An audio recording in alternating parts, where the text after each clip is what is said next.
Welcome dear students. ഇന്നത്തെ നമ്മുടെ topic എന്താണെന്ന് നോക്കൂ. ഐഡന്റിഫിക്കേഷൻ ഇൻ ആനിമൽസ് എന്ന ചാപ്റ്ററിലെ അടുത്ത ഭാഗം ഡിറ്റർമിനേഷൻ ഓഫ് ഏജ് ഇൻ കാറ്റിൽ. പശുക്കളിലെ പ്രായം നിർണ്ണയിക്കുന്ന രീതികളാണ് ഇവിടെ പറയാൻ പോകുന്നത്. എന്തിനാണ് പ്രായം നിർണ്ണയിക്കുന്നത്? Importance of age determination in കാറ്റിൽ. നമുക്കെല്ലാവർക്കും അറിയാം, പശുവിൻ്റെ ആയുസ് എന്ന് പറയുന്നത് ഏകദേശം 28 വയസ്സാണ്. പ്രായം കൂടുന്തോറും പശുവിൻ്റെ പ്രൊഡക്ടിവിറ്റി കുറഞ്ഞു വരും. മാക്സിമം പ്രൊഡക്ടിവിറ്റി എന്ന് പറയുന്നത് മൂന്നാമത്തെ ലാക്ടേഷനിലാണ്, അതായത് പശുവിൻ്റെ മൂന്നാമത്തെ പ്രസവത്തോടനുബന്ധിച്ച് കിട്ടുന്ന ഈൽഡ്, പാലാണ് അതിൻ്റെ മാക്സിമം ഈൽഡ് എന്ന് പറയുന്നത്. ഏകദേശം 7 വയസ്സ് വരെ ഇത് തുടരുന്നു എന്നർത്ഥം. അതിനുശേഷം പതുക്കെ പാലുൽപാദനം കുറയുകയാണ് സാധാരണ ചെയ്യുന്നത്. ആയതിനാൽ പശുവിനെ വാങ്ങുമ്പോഴും വിൽക്കുമ്പോഴും വളർത്തുമ്പോഴും പശുവിൻ്റെ പ്രായം അറിഞ്ഞിരിക്കണം. എന്നാൽ മാത്രമേ നല്ല രീതിയിലുള്ള പാലുൽപാദനവും ലാഭകരമായിട്ടുള്ള കൃഷിയും നമുക്ക് ചെയ്യുവാൻ കഴിയുകയുള്ളൂ. ആയതിനാൽ പശുവിനെ വാങ്ങുമ്പോഴും വിൽക്കുമ്പോഴും ഏത് ബ്രീഡാണെന്ന് അറിഞ്ഞുകൊണ്ട് വാങ്ങിക്കുക, എത്ര വയസ്സായി എന്ന് അറിഞ്ഞുകൊണ്ട് വാങ്ങിക്കുക, അല്ലെങ്കിൽ നഷ്ടമായിരിക്കും ഫലം. എന്തിനൊക്കെ വേണ്ടി നമുക്ക് പശുവിൻ്റെ വയസ്സ് അറിയേണ്ടതുണ്ട്? ഒന്നാമത്തേത്, പശുവിനെ വാങ്ങിക്കുന്ന സമയത്ത് ഏത് പശുവിനെ വാങ്ങിക്കണം എന്ന് തീരുമാനിക്കാൻ, പശുവിന് വില ഈടാക്കാൻ, പ്രായത്തിനനുസരിച്ച് വേണം അസുഖങ്ങൾ വന്നു കഴിഞ്ഞാൽ മരുന്ന് കൊടുക്കാൻ. ആയതിനാൽ മരുന്ന് കൊടുക്കുന്ന സമയത്ത് അതിൻ്റെ ഡോസ് അറിയുന്നതിനാൽ പ്രായം അത്യാവശ്യമാണ്. ഇനി വലിയ ഫാമുകളിലാണെങ്കിൽ റെക്കോർഡ്സ് ഒന്നും ഇല്ലാത്ത സാഹചര്യത്തിൽ പശുവിൻ്റെ വയസ്സ് നിർണ്ണയിക്കേണ്ട സാഹചര്യം ചിലപ്പോൾ വരാം. റെക്കോർഡൊന്നുമില്ലെങ്കിൽ പശുവിൻ്റെ എക്സ്റ്റേണൽ ബിഹേവിയർ, കൂടാതെ പല്ലിൻ്റെ എണ്ണം, കൊമ്പിലെ വളയങ്ങളുടെ എണ്ണം എന്നിവ നോക്കി പ്രായം തീരുമാനിക്കാവുന്നതാണ്. 4 കാര്യങ്ങളാണ് പ്രധാനമായും ശ്രദ്ധിക്കേണ്ടത് പ്രായം നിർണ്ണയിക്കുന്നതിനായിട്ട്. എപ്പോഴൊക്കെയാണെന്ന് നോക്കൂ. പശുവിനെ വാങ്ങിക്കുമ്പോൾ, വിൽക്കുമ്പോൾ, പശുവിന് വില തീരുമാനിക്കുമ്പോൾ, മരുന്ന് കൊടുക്കുന്ന സമയത്ത്, മറ്റ് റെക്കോർഡുകളൊന്നും ഇല്ലാത്ത സമയത്ത് ഒക്കെ നമുക്ക് പശുവിൻ്റെ പ്രായം കണക്കാക്കേണ്ടി വരാറുണ്ട്. പ്രായം നിർണ്ണയിക്കുന്നതിനായിട്ട് ഏജിംഗ് ഇൻ കാറ്റിൽ എന്ന പ്രോസസ്സിന് വേണ്ടിയിട്ട് 3 പ്രൊസീജിയറാണുള്ളത്. ഒന്നാമത്തേത് ജനറൽ അപ്പിയറൻസ്, രണ്ടാമത്തേത് ഡെന്റീഷൻ, മൂന്നാമത്തേത് ഹോൺ റിങ്സ്. ജനറൽ അപ്പിയറൻസ് എന്ന് പറയുമ്പോൾ പൊതുവെ നമ്മൾ കാണുമ്പോൾ തോന്നുന്ന പ്രായം. അത് ചിലപ്പോൾ ശരിയാവാം, ചിലപ്പോൾ തെറ്റാകാം. നല്ല രീതിയിൽ പരിചരണം ലഭിക്കുന്ന പശുവാണെങ്കിൽ എക്സ്റ്റേണൽ അപ്പിയറൻസ് കൊണ്ട് മനസ്സിലാക്കുവാൻ കുറച്ച് ബുദ്ധിമുട്ടായിരിക്കും എന്നർത്ഥം. രണ്ടാമത്തേത് ഡെന്റീഷൻ. നമുക്കൊരു പരിധിവരെ ഉറപ്പിക്കാവുന്ന ഒരു കാര്യമാണ് ഡെന്റീഷൻ എന്നത്. പല്ലിൻ്റെ എണ്ണം നോക്കി പ്രായം നിർണ്ണയിക്കുന്ന കാര്യം അത് ശാസ്ത്രീയമായ രീതിയാണ്. അടുത്തതായി കൊമ്പിലെ വളയങ്ങൾ, ഹോൺഡിങ്സ് നോക്കിയും നമുക്ക് പശുവിൻ്റെ ഏകദേശ പ്രായം കണക്കാക്കാം.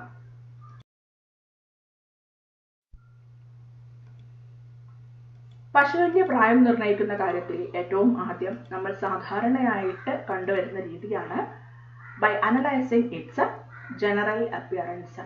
സ്വാഭാവികമായിട്ടുള്ള എക്സ്റ്റേണൽ ബിഹേവിയർ, പുറമേ കാണുന്ന ഭംഗി അല്ലെങ്കിൽ രൂപ പ്രകൃതി കൊണ്ട് മനസ്സിലാക്കാൻ പറ്റുന്ന രീതിയാണ് ജനറൽ അപ്പിയറൻസിൽ വരുന്നത്.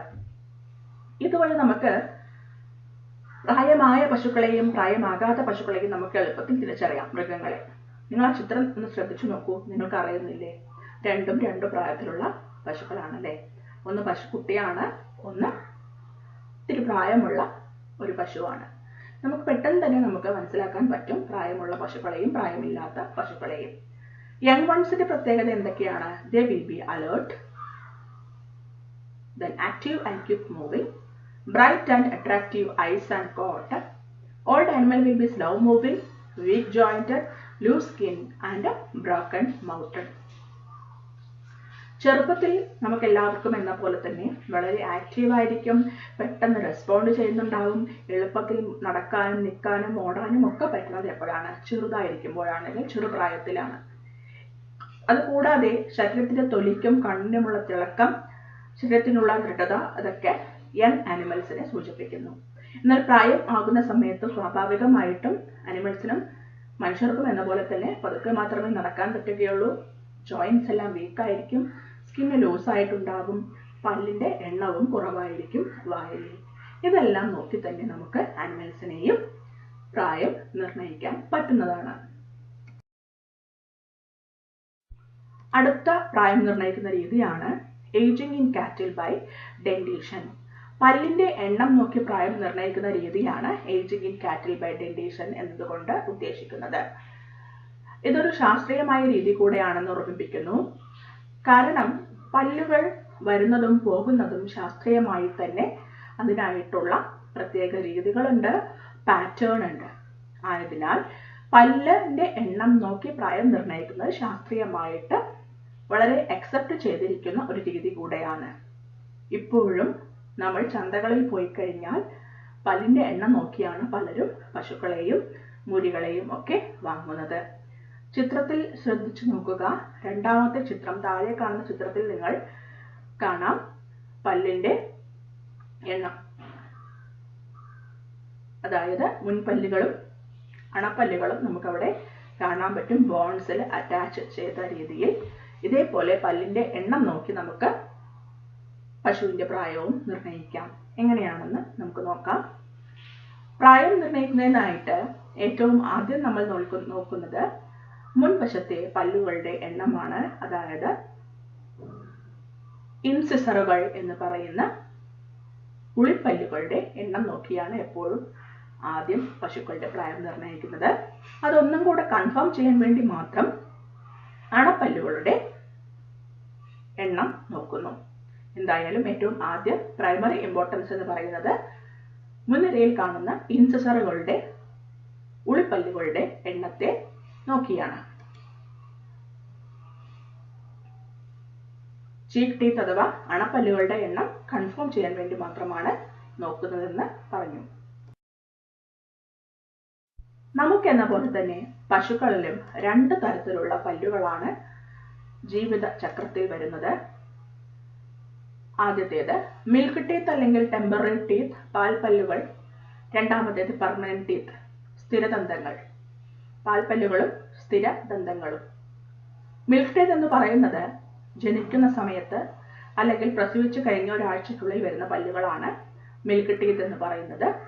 അത് ജീവിതചക്രത്തിന്റെ ആദ്യ ഭാഗത്ത് വരുന്ന പല്ലുകളാണ് മിൽക്ക് ടീത്ത് അഥവാ പാൽപ്പല്ലുകൾ എന്നത്. ടെമ്പററി ടീത്ത് ഇത് പിന്നീട് പോയി പുതിയ പല്ലുകൾ വരികയാണ് ചെയ്യുന്നത്. പെർമനന്റ് ടീത്ത് ജീവിതചക്രത്തിൽ രണ്ടാമതായി വരുന്നതാണ്. ടെമ്പററി ടീത്തിനെ റീപ്ലേസ് ചെയ്തുകൊണ്ട് പിന്നീട് വരുന്നവയാണ് പെർമനന്റ് ടീത്തുകൾ. ഇത് ഒരു പ്രാവശ്യം വന്നു കഴിഞ്ഞാൽ വയസ്സാകുന്നവരെ നിൽക്കുകയും പിന്നീട് അത് കൊഴിഞ്ഞു പോവുകയും പിന്നീട് ഒരിക്കലും വരികയും ചെയ്യുന്നില്ല.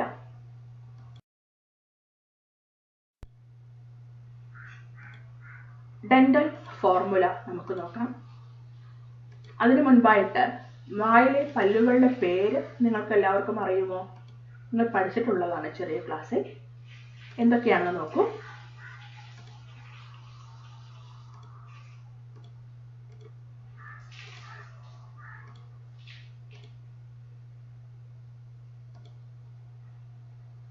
ഡെന്റൽ ഫോർമുല എന്താണ്? അതായത് പശുവിന്റെ പല്ലിലുള്ള എണ്ണം എങ്ങനെയൊക്കെയാണെന്നാണ് പറയാൻ പോകുന്നത്. പ്രധാനമായും 4 തരത്തിലുള്ള പല്ലുകളാണ് നമ്മളെ പോലെ തന്നെ പശുക്കളിലും കാണുന്നത്. ഒന്നാമത്തേത് ഇൻസിസേഴ്സ് ഉളിപ്പല്ലുകൾ, കനൈൻ കോമ്പല്ലുകൾ, പ്രീമോളാസ് അണപ്പല്ലുകൾ, മോളാസ് അടുത്ത അണപ്പല്ലുകൾ. അങ്ങനെ ഇൻസിസേഴ്സ്, കനൈൻ, പ്രീമോളാർ, മോളാർ. എല്ലാവരും മലയാളത്തിൽ പഠിച്ചിട്ടുള്ളവരുണ്ടെങ്കിൽ അറിയുന്നുണ്ടാവും. ഉളിപ്പല്ലുകൾ, കോമ്പല്ലുകൾ, ചർവണകം, അഗ്ര ചർവണകം. അങ്ങനെ 4 തരത്തിലുള്ള പല്ലുകളാണ് പശുക്കൾക്കും വായിൽ കാണുന്നത്. ഇത് എഴുതുന്ന രീതിയാണ് നമ്മൾ ഡെന്റൽ ഫോർമുല എന്ന് പറയുന്നത്. അതാണ് താഴെ പറഞ്ഞിരിക്കുന്നത്. എപ്പോഴും നമ്മൾ ഡെന്റൽ ഫോർമുല എഴുതുന്നത് വായയിലെ ഒരു വശത്തെ പല്ലുകളുടെ എണ്ണത്തെയാണ്. വായയുടെ ഒരു വശം, മോണയുടെ മുകൾ ഭാഗം ന്യൂമറേറ്റർ ആയിട്ടും മോണയുടെ താഴ്ഭാഗം ഡിനോമിനേറ്റർ ആയിട്ടും എഴുതുന്നു. ഇത് ഇൻറ്റു 2, കാരണം ഇത് ഒരു വശത്തെ റൈറ്റ് സൈഡിലെ പല്ലിന്റെ എണ്ണമാണ് ഇവിടെ പറയുന്നത്.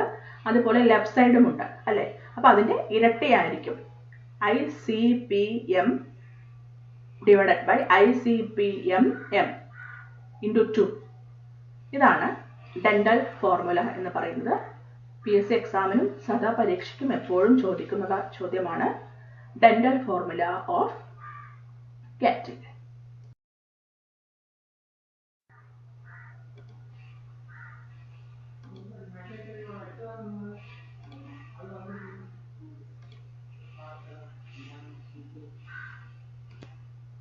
ടെമ്പററി ഡെന്റൽ ഫോർമുലയും പെർമനന്റ് ഡെന്റൽ ഫോർമുലയും മാറി മാറി എല്ലാ PSC പരീക്ഷകൾക്കും ചോദിക്കുന്ന ചോദ്യമാണ്. ശ്രദ്ധിച്ച് നോക്കിക്കഴിഞ്ഞാൽ വളരെ എളുപ്പത്തിൽ എഴുതാൻ പറ്റിയ, എളുപ്പത്തിൽ മാർക്ക് സ്കോർ ചെയ്യാൻ പറ്റിയ ഒന്നാണ് ഡെന്റൽ ഫോർമുല എഴുതുന്നത്. ടെമ്പററി ഡെന്റൽ ഫോർമുല നോക്കൂ. മുകളിലത്തെ നിരയും താഴത്തെ നിരയുമാണ് തന്നിരിക്കുന്നത്. മുകളിലത്തെ നിരയിൽ ഇൻസിസറുകൾ 0, കനൈൻ എന്നാണ് C കൊണ്ട് ഉദ്ദേശിക്കുന്നത് 0, പ്രീമോളാർ 3, മോളാർ 0. താഴത്തെ നിരയിൽ ഇൻസിസറുകൾ 4, കനൈൻ 0, പ്രീമോളാർ 3, മോളാർ 0. അപ്പൊ അങ്ങനെ നമ്മൾ എളുപ്പത്തിൽ പഠിക്കാനായിട്ട് temporary dental formula 0030 4030 0030 4030 that is equal to 20. 20 പല്ലുകളാണ് temporary dental ഫോർമുലയിൽ ഉള്ളത്. ഇതും ഒരു PSC ചോദ്യമാണ്. പെർമനന്റ് ഡെന്റൽ ഫോർമുല വരുന്ന സമയത്ത് മുകളിലത്തെ നിരയിൽ ഇൻസിസറുകൾ ഇല്ല, കനൈൻ ഇല്ല, പ്രീമോളാർ 3 എണ്ണം നേരത്തെ പോലെ തന്നെ ഉണ്ട്, മോളാർ അവിടെ വരുന്നു 3 എണ്ണം കൂടെ. താഴത്തെ നിരയിൽ ഇൻസിസറുകൾ 4, കനൈൻ ടീത്ത് ഒന്നും തന്നെ ഇല്ല, പ്രീമോളാർ 3, മോളാർ വീണ്ടും 3 എണ്ണം കൂടെ വന്നിരിക്കുന്നു. അങ്ങനെ 32 പല്ലുകൾ. 16 ആണ് താഴെ വരുന്നത്, മുകളിൽ 10 10, അങ്ങനെ 20 ഇൻറ്റു 2 ചെയ്യുമ്പോൾ 20 എണ്ണം, ഇവിടെ 16 ഇൻറ്റു 2 ചെയ്യുമ്പോൾ 32. അങ്ങനെ പെർമനന്റ് ഡെന്റൽ ഫോർമുല എങ്ങനെയാണ് പഠിക്കേണ്ടത്? 0033 4033 0033 4033 അങ്ങനെ 32. ഇതിൽ നിങ്ങൾ ശ്രദ്ധിച്ചു നോക്കിക്കഴിഞ്ഞാൽ നിങ്ങൾക്ക് മനസ്സിലാകും പശുക്കൾക്ക് കനൈൻ ടീത്ത് ടെമ്പററി ഡെന്റൽ ഫോർമുലയിലും കാണുന്നില്ല, പെർമനന്റ് ഡെന്റൽ ഫോർമുലയിലും കാണുന്നില്ല. ഇതിന് കാരണം എന്താണ്? പശു പണ്ട് മുതൽക്കേ ഒരു വെജിറ്റേറിയൻ ആണ്. സ്വാഭാവികമായിട്ടും അവയ്ക്ക് എന്തിന്റെ ആവശ്യമില്ല?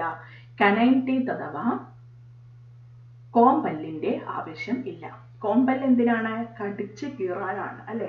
ഇറച്ചിയൊക്കെ തിന്നുന്ന സമയത്ത് കടിച്ച് കീറാൻ വേണ്ടിയിട്ടാണ് കോമ്പല്ലുകൾ.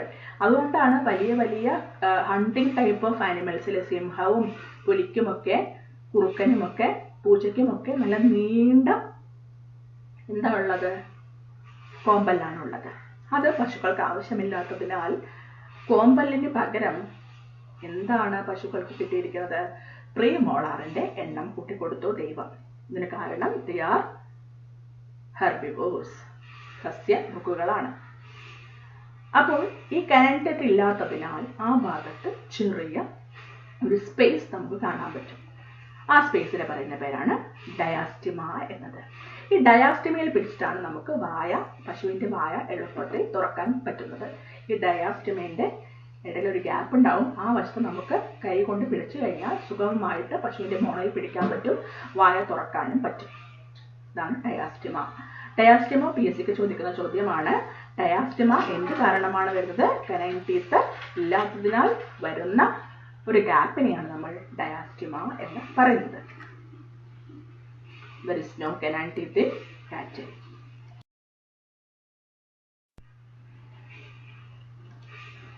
എങ്ങനെയാണ്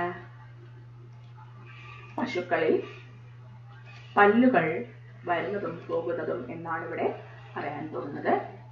നമ്മൾ പറഞ്ഞു മുൻ നിരയിലെ പല്ലുകളുടെ എണ്ണം നോക്കിയാണ് എപ്പോഴും പശുക്കളിൽ പ്രായം നിർണ്ണയിക്കുന്നതെന്ന്.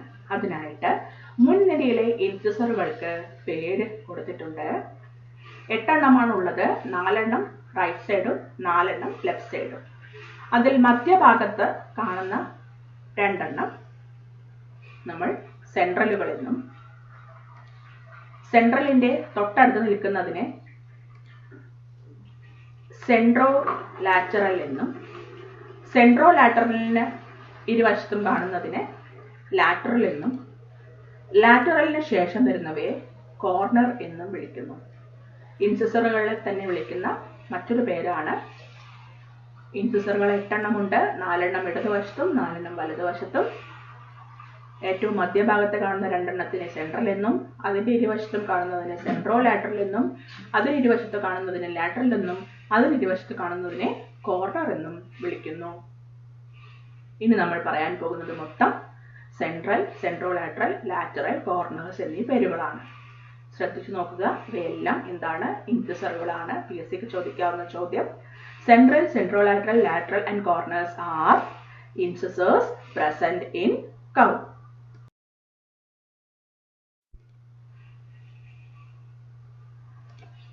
പശുക്കുട്ടി ജനിച്ച് 2 ആഴ്ച പ്രായമാകുമ്പോൾ അല്ലെങ്കിൽ 1 ആഴ്ച 2 ആഴ്ച പ്രായമാകുമ്പോഴേക്കും ടെമ്പററി ഇൻസിസറുകൾ വന്നിട്ടുണ്ടാകും.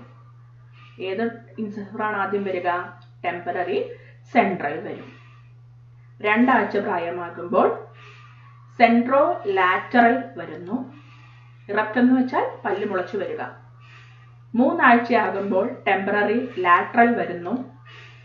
4 ആഴ്ചയാകുമ്പോൾ ടെമ്പററി കോർണേഴ്സും വരുന്നു.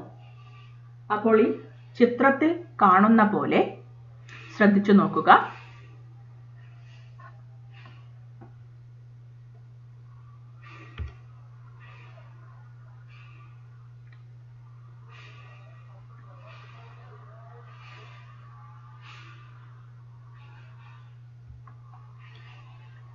ഈ കാണുന്നതാണ് ആദ്യം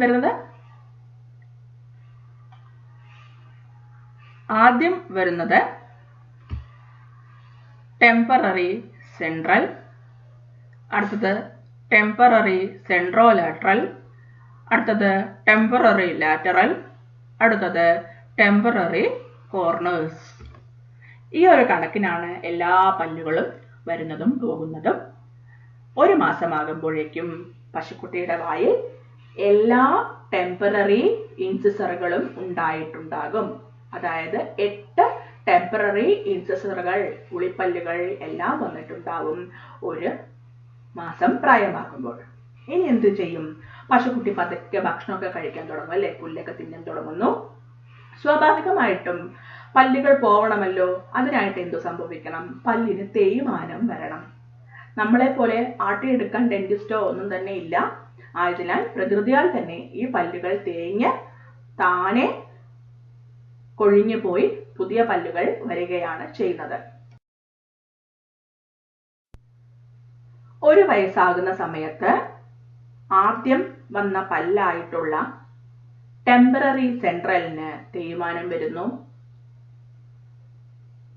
1 വർഷവും 3 മാസവും ആകുമ്പോൾ ടെമ്പററി സെൻട്രോ ലാറ്ററലുകൾക്ക് തേയ്മാനം വരുന്നു. 1 വയസ്സും 6 മാസം ആകുമ്പോൾ ടെമ്പററി ലാറ്ററലുകൾക്ക് തേയ്മാനം വരുന്നു. 1 വർഷവും 9 മാസവും ആകുമ്പോൾ ടെമ്പററി കോർണറുകൾക്ക് തേയ്മാനം വരുന്നു. 2 വയസ്സാകുന്ന സമയത്ത് ആദ്യം തേയ്മാനം വന്ന ടെമ്പററി സെൻട്രൽ കൊഴിഞ്ഞു പോവുകയും ആ സ്ഥാനത്ത് പെർമനന്റ് സെൻട്രൽ വരികയും ചെയ്യുന്നു. തേയ്മാനം നടന്നുകൊണ്ടേയിരിക്കുന്നത് പ്രത്യേകം ശ്രദ്ധിക്കുക. ആദ്യം ടെമ്പററി സെൻട്രലുകൾക്ക് തേയ്മാനം വരുന്നു, പിന്നീട് ടെമ്പററി സെൻട്രോ ലാറ്ററലുകൾക്ക് തേയ്മാനം വരുന്നു, പിന്നീട് ലാറ്ററലുകൾക്ക് തേയ്മാനം വരുന്നു, പിന്നീട് കോർണറുകൾക്ക് തേയ്മാനം വരുന്നു. 2 വയസ്സാകുമ്പോൾ ആദ്യം തേയ്മാനം വന്ന ടെമ്പററി സെൻട്രൽ കൊഴിഞ്ഞു പോയി പെർമനന്റ് സെൻട്രൽ വരുന്നു. സ്ഥിരദന്തങ്ങൾ പ്രത്യക്ഷപ്പെടുകയായി 2 വയസ്സ് കഴിയുമ്പോഴേക്കും. 3 വയസ്സാകുമ്പോൾ എന്താ സംഭവിക്കുന്നത്? രണ്ടാമത് തേയ്മാനം വന്ന പെർമനന്റ് സെൻട്രൽ ടെമ്പററി സെൻട്രോ ലാറ്ററലുകൾ പോയി പെർമനന്റ് സെൻട്രോ ലാറ്ററൽ വരുന്നു. 4 വയസ്സാകുമ്പോൾ ടെമ്പററി ലാറ്ററൽ പോയിട്ട് പെർമനന്റ് ലാറ്ററൽ വരുന്നു. 5 വയസ്സാകുമ്പോൾ ടെമ്പററി കോർണേഴ്സ് പോയിട്ട് പെർമനന്റ് കോർണേഴ്സ് വരുന്നു. 5 വയസ്സാകുമ്പോഴേക്കും എന്ത് സംഭവിച്ചിരിക്കുന്നു? എല്ലാ ടെമ്പററി പാൽപ്പല്ലുകളും പോയിട്ട് പെർമനന്റ് ടീത്ത്, സ്ഥിരദന്തങ്ങൾ വന്നിരിക്കുന്നു. PSC ചോദിക്കാവുന്ന ചോദ്യമാണ്. പെർമനന്റ് ടീത്തുകൾ വരുന്ന എല്ലാ പെർമനന്റ് ടീത്തുകളും വരുന്ന പ്രായം 5 വയസ്സ്. ആദ്യമായി പെർമനന്റ് ടീത്ത് വരുന്ന പ്രായം 2 മുതൽ 2.5 വയസ്സ് വരെ. അപ്പോൾ നമ്മൾ പറഞ്ഞു 5 വയസ്സാകുമ്പോഴേക്കും എല്ലാ പാൽപ്പല്ലുകളും പോയി എന്ത് വന്നു? പെർമനന്റ് ടീത്ത് വന്നു, സ്ഥിരദന്തങ്ങൾ വന്നു. ഈ സമയത്ത് പശുവിന്റെ വായ തുറന്ന് നോക്കിക്കഴിഞ്ഞാൽ മുകളിലത്തെ ചിത്രത്തിൽ കാണുന്ന പോലെ തന്നെ എല്ലാ പെർമനന്റ് ഇൻസിസറുകളും നമുക്ക് കാണാം. ഇത്തരത്തിലുള്ള എല്ലാ പല്ലുകളുമുള്ള പശുക്കളെ നമ്മൾ ഫുൾ മൗത്ത് എന്നാണ് വിളിക്കുന്നത്. എന്നാൽ നിങ്ങൾ ഈ പല്ലിന്റെ മുകൾ ഭാഗം കാണുന്നുണ്ടല്ലോ, മുകളിലത്തെ നിരയിൽ പല്ലുകളില്ല എന്ന് നമ്മൾ എപ്പോൾ പഠിച്ചു? ഡെന്റൽ ഫോർമുല പഠിക്കുമ്പോൾ പഠിച്ചു. അതിന് പകരം ഇവിടെ ഒരു ഡെന്റൽ പാഡ് ആണ് ഉണ്ടാവുക. പശുക്കുട്ടിക്കും പശുക്കൾക്കും മുകൾ നിരയിൽ, മോണയുടെ മുകളിലത്തെ നിരയിൽ ഡെന്റൽ പാഡും താഴത്തെ നിരയിൽ മുഴുവനായും ഇൻസിസറുകളുമാണ് കാണപ്പെടുന്നത്. കൂടാതെ ഫുൾ മൗത്ത് കണ്ടീഷൻ അഷ്യൂർ ചെയ്യാനായിട്ട് നമ്മൾ അണപ്പല്ലുകൾ നോക്കുന്ന സമയത്ത് 3 വയസ്സ് പ്രായമാകുമ്പോഴേക്കും എല്ലാ ചീക്ക് ടീത്തും വന്നിട്ടുണ്ടാകും. അപ്പോൾ ഫുൾ മൗത്ത് കണ്ടീഷനിൽ എങ്ങനെയാ കാണുന്നതെന്നാണ് നമ്മൾ പറഞ്ഞ. താഴ്ഭാഗത്ത് എല്ലാ പെർമനന്റ് ഇൻസിസറുകളും ഉണ്ടാകും. മുകൾ വശത്തെ മോണയിൽ ഡെന്റൽ പാഡാണ് കാണുന്നത്. ഡെന്റൽ പാഡ് കാണുന്നത് ഏത് മോണയിലാണ്? മുകൾ വശത്തെ മോണയിലാണ് ഡെന്റൽ പാഡ് കാണുന്നത്.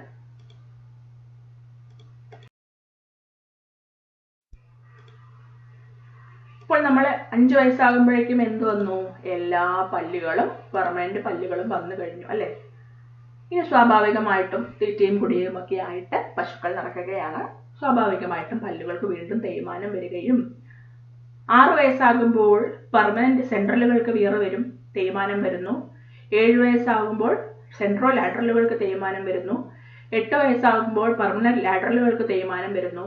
9 വയസ്സാകുമ്പോൾ പെർമനന്റ് കോർണറുകൾക്ക് തേയ്മാനം വരുന്നു.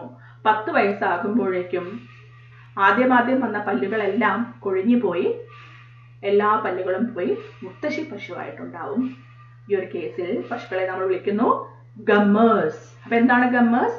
10 വയസ്സാകുന്ന സമയത്ത് പശുവിന്റെ വായിൽ പല്ലുകളൊന്നും ഇല്ലാതെ മോണകാട്ട് ചിരിച്ചു നിൽക്കുന്ന പശുക്കളെയാണ് നമ്മൾ ഗമ്മേഴ്സ് എന്ന് വിളിക്കുന്നത്.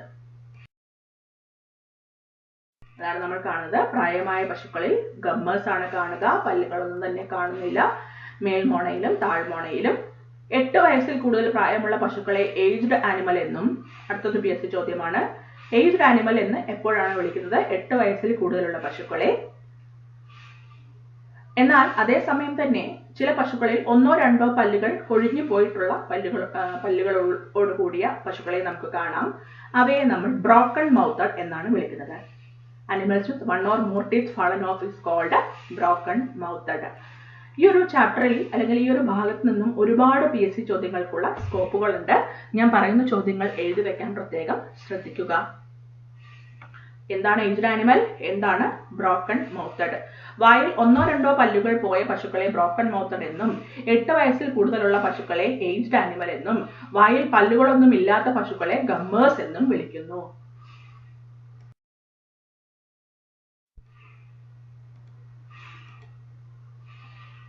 അടുത്തതാണ് ഏജ് കാൽക്കുലേറ്റ് ചെയ്യുന്ന അടുത്ത മാർഗം, presence of horn rings.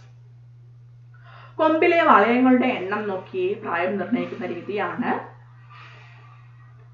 Horn rings എന്നതുകൊണ്ട് ഉദ്ദേശിക്കുന്നത്. ഹോൺ റിങ്സ് എന്തുകൊണ്ട് വരുന്നു എന്ന് ചോദിച്ചാൽ, ഓരോ പ്രസവം നടക്കുമ്പോഴും ഹോണിലുള്ള സെൽസ് ക്രമാതീതമായി വളരുന്നത് അല്ലെങ്കിൽ തിക്കായും ഹെവി ആയിട്ടും വളരുന്നത് നമ്മുടെ ശ്രദ്ധയിൽപ്പെട്ടിട്ടുണ്ട്. ഇതിന്റെ ഭാഗമായിട്ട് ഓരോ പ്രസവം കഴിയുന്നതോറും കൊമ്പിന്റെ നീളം കൂടുന്നത് നിങ്ങൾ എല്ലാവരും ശ്രദ്ധിച്ചു കാണും എന്ന് ഞാൻ വിശ്വസിക്കുന്നു. ശ്രദ്ധിക്കാത്തവരുണ്ടെങ്കിൽ ഇനിയും ശ്രദ്ധിക്കാം. ഓരോ പ്രസവം കഴിയുമ്പോഴാണ് കൊമ്പിന്റെ എണ്ണം കൂടിക്കൂടി വരുന്നത്. പ്രസവം അല്ലെങ്കിൽ പ്രഗ്നൻസി പുരോഗമിക്കും തോറും കൊമ്പിന്റെ എണ്ണവും ഒപ്പം കൂടുന്നുണ്ട് എന്നതൊരു സത്യമാണ്. ഇങ്ങനെ ഓരോ കൊമ്പിന്റെ എണ്ണം ഓരോ പ്രസവം കഴിയുമ്പോഴും കൊമ്പിന്റെ നീളം കൂടുമ്പോൾ ഇടയിലിടയിൽ ചെറിയ വളയങ്ങൾ ഉണ്ടാകുന്നു. പഴയ കൊമ്പിന്റെ മുകളിൽ നിന്നും പുതിയതുണ്ടാകുമ്പോൾ ഓരോ വളയങ്ങൾ ഉണ്ടാകുന്നു. അപ്പോൾ ഇങ്ങനെ നോക്കുന്ന സമയത്ത് ഏകദേശം പശുവിന്റെ ഒന്നാമത്തെ പ്രസവത്തിന്റെ കാലഘട്ടം എന്ന് പറയുന്നത് ഏകദേശം 2 വയസ്സാകുമ്പോഴാണ് ക്രോസ് ബ്രീഡ് ഒക്കെ മെച്ചൂർ ആവുന്നത്. ആ സമയത്ത് നമ്മൾ കുത്തിവെച്ചു കഴിഞ്ഞ് പശു ചെന പിടിച്ചു കഴിഞ്ഞാൽ പശു ഗർഭിണിയായി കഴിഞ്ഞാൽ ഏകദേശം 3 വയസ്സോടുകൂടി ആദ്യത്തെ പ്രസവം ഉണ്ടാകുന്നു. അപ്പോൾ ആദ്യത്തെ പ്രസവമാകുമ്പോൾ ഒരു വളയമാണ് ഉണ്ടാവുക. സ്വാഭാവികമായിട്ടുമുള്ള പ്രായം എന്ന് പറയുന്നത് 3 വയസ്സാണ്. അപ്പോൾ 2 വളയമുണ്ടെങ്കിൽ എന്തായിരിക്കും? അടുത്ത പ്രസവം എന്ന് പറയുന്നത് ഏകദേശം 3 മാസത്തിന് ശേഷം ആണ് അടുത്ത ഹീറ്റ് സൈൻ കാണിക്കുക. അപ്പോൾ 3 വയസ്സും 3 മാസവും കഴിയുമ്പോഴായിരിക്കും അടുത്ത ഹീറ്റ് സൈൻ കാണിക്കുക. അത് കഴിഞ്ഞ് ഏകദേശം 9 മാസം, അതായത് ഏകദേശം ഒരു 1.3 അല്ലെങ്കിൽ 1.2 വർഷം കഴിഞ്ഞിട്ടായിരിക്കും അടുത്ത പ്രസവം നടക്കുക. അങ്ങനെ നമുക്ക് എളുപ്പത്തിൽ പശുവിന്റെ പ്രായം തീരുമാനിക്കാം. എന്നാൽ ലേറ്റ് ആയിട്ട് പ്രഗ്നന്റ് ആകുന്ന പശുക്കളിൽ ഈ ഒരു പ്രോസസ് ശരിയാവണം എന്നില്ല. എന്നാൽ പ്രോപ്പർ ടൈമിൽ പ്രഗ്നൻസി നടന്ന് കൃത്യമായി പ്രസവിക്കുന്ന നല്ല ബ്രീഡ് ഓഫ് കൗവിലാണെങ്കിൽ ഈ ഒരു മെത്തേഡ് എളുപ്പമാണ് പ്രായം നിർണ്ണയിക്കുന്നതിന്.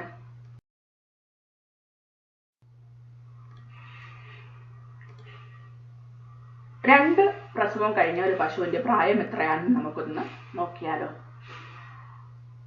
ആദ്യത്തെ പ്രസവത്തിന് മുന്നോടിയായിട്ട് പ്യൂബർട്ടി അറ്റൈൻ ചെയ്യുന്ന വരെയുള്ള സമയം എന്ന് പറയുന്നത് 2 വയസ്സാണ് ക്രോസ് ബ്രീഡ് പശുക്കളിൽ.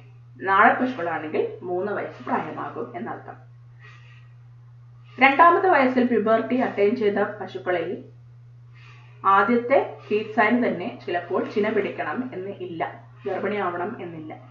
അതിനാൽ വീണ്ടും 3 മാസം കഴിയുമ്പോൾ അല്ലെങ്കിൽ അടുത്ത മാസമൊക്കെ ആയിരിക്കും ചിലപ്പോൾ ഈസ്റ്റർ സൈൻ കാണിക്കുന്നത്. അപ്പോൾ ഏകദേശം ആദ്യത്തെ കുത്തിവയ്പ്പിന് എടുക്കുന്ന സമയം എന്ന് പറയുന്നത് 1 വയസ്സ് കൂടെ ആകുന്നു. അങ്ങനെ 3 വയസ്സ് പ്രായമാകുന്നു ആദ്യത്തെ കുത്തിവയ്പ്പ് എടുത്ത് പ്രസവിക്കാനായിട്ട്. 9 മാസവും 10 ദിവസവും കഴിയണ്ടേ. അപ്പൊ അങ്ങനെ മൊത്തം നമ്മൾ 1 വയസ്സായിട്ട് കാൽക്കുലേറ്റ് ചെയ്യുമ്പോൾ ആദ്യത്തെ പ്രസവത്തിന് 3 വയസ്സാണ് ഒരുവിധം എല്ലാ പശുക്കളിലും എടുക്കുന്ന സമയം. പിന്നീട് അടുത്ത പ്രസവം നടക്കണമെങ്കിലോ വീണ്ടും 1.3 ഇയേഴ്സ് അല്ലെങ്കിൽ 1.2 ഇയേഴ്സ് എങ്കിലും മിനിമം എടുക്കും. കാരണം ആദ്യത്തെ പ്രസവം കഴിഞ്ഞ് 3 മാസം കഴിഞ്ഞാലേ മിക്കവാറും എല്ലാ പശുക്കളിലും അടുത്ത ഹീറ്റ് സൈൻ കാണിക്കുകയുള്ളൂ. അപ്പൊ അങ്ങനെ നോക്കുന്ന സമയത്ത് 2 കൊമ്പിലെ വളയങ്ങളുള്ള പശുക്കളുടെ പ്രായം എത്രയായിരിക്കും? 2 വയസ്സ് പ്യൂബർട്ടി അറ്റൈൻ ചെയ്യുന്നവരെയുള്ള പ്രായം പ്ലസ് ഒന്നാമത്തെ കാവിങ്ങിന് 3 വയസ്സ്. അപ്പോൾ 3 പ്ലസ് 1.3 4.3. അതായത് 2 പ്രസവം കഴിയുമ്പോൾ കൊമ്പിൽ 2 വളയമാണെങ്കിൽ 2 പ്രസവം കഴിഞ്ഞു എന്നർത്ഥം. 4.3 വയസ്സായി ഈ പശുവിനെന്ന് നമുക്ക് ഉറപ്പിക്കാം. ഒരു ഏകദേശ കണക്കാണെന്ന് എപ്പോഴും ഓർക്കുക. 4 വളയം കണ്ടാൽ എന്തായിരിക്കും? 3 വയസ്സാണ് ഒന്നാമത്തെ പ്രസവത്തിന്. അങ്ങനെയാകുമ്പോൾ കൂടെ 1.3 കൂടെ കൂട്ടിക്കഴിഞ്ഞാൽ നമുക്ക് ഏകദേശ പ്രായം കിട്ടും. ഇങ്ങനെയാണ് പശുവിന്റെ കൊമ്പിലെ വളയങ്ങൾ നോക്കി പ്രായം നിർണ്ണയിക്കുന്നത്. എല്ലാവർക്കും ഏജ് കാൽക്കുലേഷൻ ഇൻ കാറ്റിൽ മനസ്സിലായിട്ടുണ്ടാകുമെന്ന് വിശ്വസിച്ചുകൊണ്ട് നിർത്തുന്നു. വീണ്ടും കാണാം. Thank you.